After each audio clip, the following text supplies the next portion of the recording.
Before this video even starts, I have to address a few things. Number one, mic quality is probably butt. I literally forgot to charge this and I got to the studio. So sorry about that, but it'll be better, I promise. Secondly, this didn't happen because I had rich parents. I am now 18 years old, but I grew a business over time, and that has allowed me to experience opportunities like I'm going to share to you today. So let's just get right into it. How the hell did I travel the world at 17 years old? And by traveling the world, I don't mean going on a 1-week trip to Paris, France, or something of that nature. I mean full on immersing myself into different cultures, into places on the map where most Americans have never even heard of. That type of travel, for me at least, excites me, and I want to get you guys interested in it as I start to go on my journey and visit these different places around the world. So first, we have to rewind it probably around 3 years ago. I was starting to make some money online. I was around 15, 16 years old at the time. And I came across one of my favorite YouTubers. His name was TJ Weezar. He ran the channel called The Planet Project. And TJ had a really interesting channel. He'd go around to these different places, film videos about languages. It was something I was really interested at the time.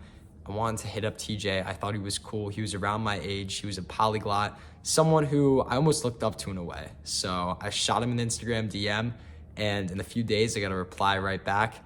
And from there, we've been friends ever since.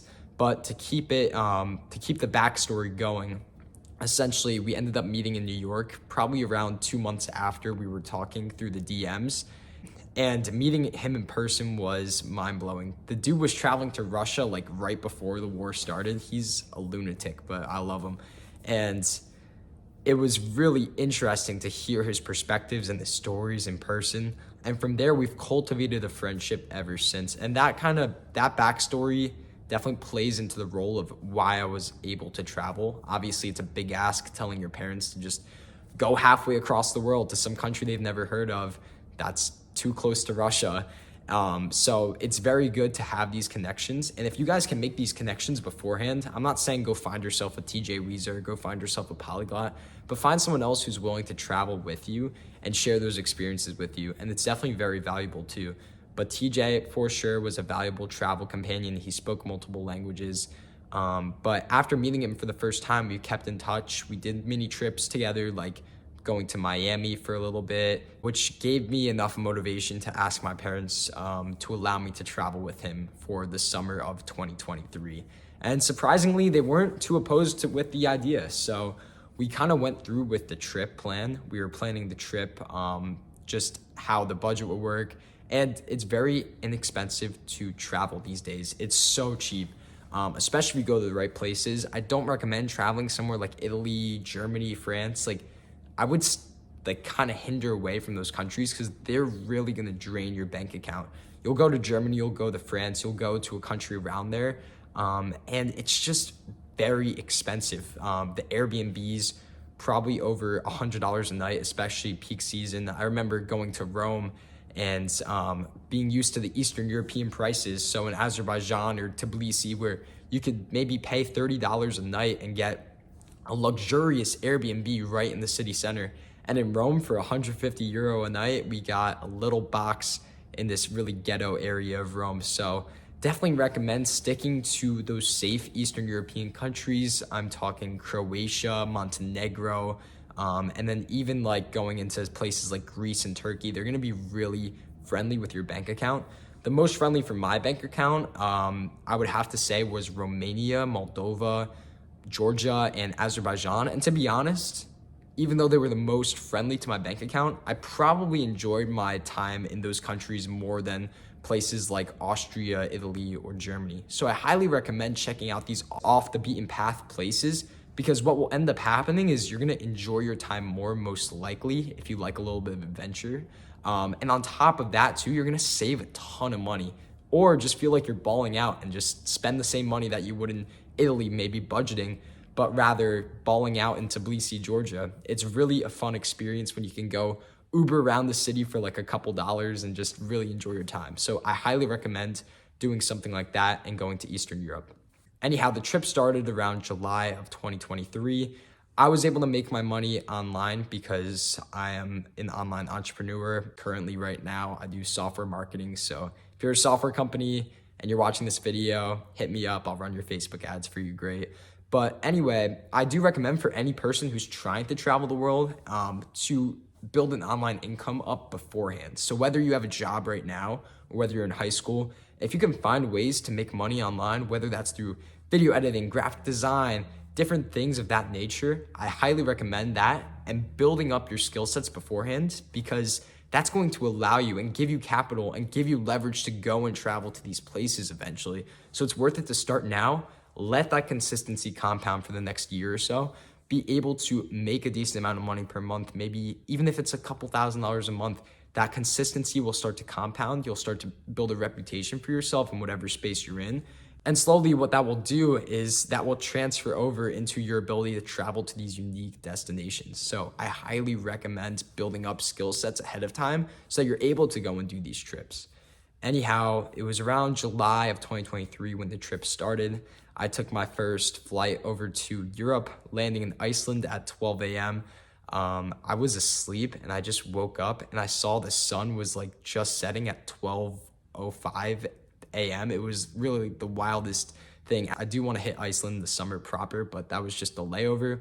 I ended up flying to Berlin, Germany. I woke up kind of in the dazed state around 6 a.m. and checked my phone. I had to be in Munich by the afternoon because I was meeting TJ for some lunch, and then we were flying to Georgia that night. So it was for sure a long day that first day trying to get to Georgia. But once we were able to get to Georgia, once we were able to pass the Wizz Air flight with the crazy flight attendants and the tons of Eastern European Georgian kids just running up and down the aisles, we finally made it to Kutaisi, Georgia, which was an absolute beautiful city from the short time that I spent there.